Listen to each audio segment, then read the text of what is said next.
বিশ্ব নেতাদের সবচেয়ে বড় জমায়েত জাতিসংঘের সাধারণ পরিষদের অধিবেশন, যেখানে দেখা হয়ে যায় বহু শত্রু মিত্রের।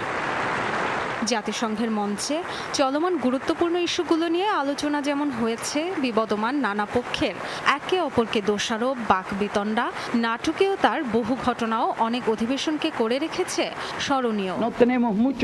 সাধারণ পরিষদের অধিবেশনে কোনো নেতার বক্তব্যের জন্য নির্ধারিত সময় থাকে 15 মিনিট, তবে অনেকেই মানেন না সে সময়সীমা।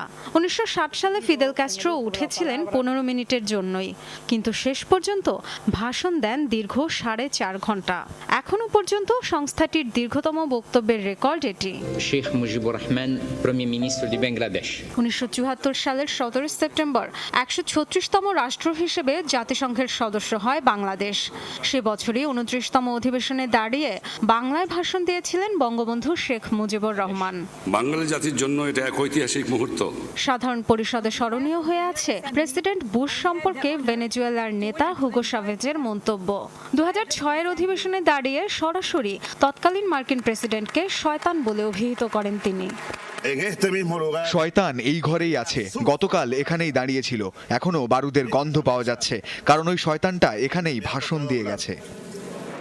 2009 পশ্চিমাদের রীতিমতো তুলোধুনো করেছিলেন লিবিয়ার নেতা মুয়াম্মার গাদ্দাফি। 15 মিনিট সময় বরাদ্দ থাকলেও কোনো কিছুর তোয়াক্কা না করে বক্তব্য দিয়ে যান টানা 1.5 ঘন্টারও বেশি। ভেটো ক্ষমতার নিন্দা জানিয়ে ছুড়ে ফেলেন জাতিসংঘের সনদ। ভেটো ক্ষমতা জাতিসংঘ সনদের বিরোধী, এটা মানি না, স্বীকার করি না। জাতিসংঘ সনদের সাথে বেইমানি করছে পরাশক্তিগুলো। আসলে নিরাপত্তা কাউন্সিল না বলে টেরর কাউন্সিল বলা উচিত। পশ্চিমারা যে সম্পদ লুট করেছে তার জন্য ট্রিলিয়ন ডলার ক্ষতিপূরণ পাওনা আফ্রিকার। কি ব্যাপার, সবাই ঘুমিয়ে পড়েছেন?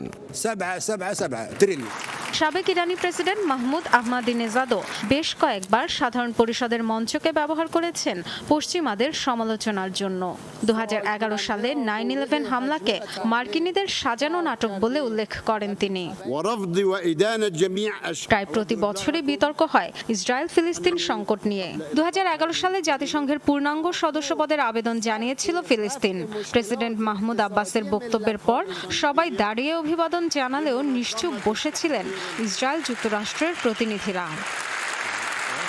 সমালোচকদের বক্তব্যে ক্ষুব্ধ হয়ে অনেকবারই অধিবেশন ছেড়ে বেরিয়ে গেছেন মার্কিন প্রতিনিধিরা।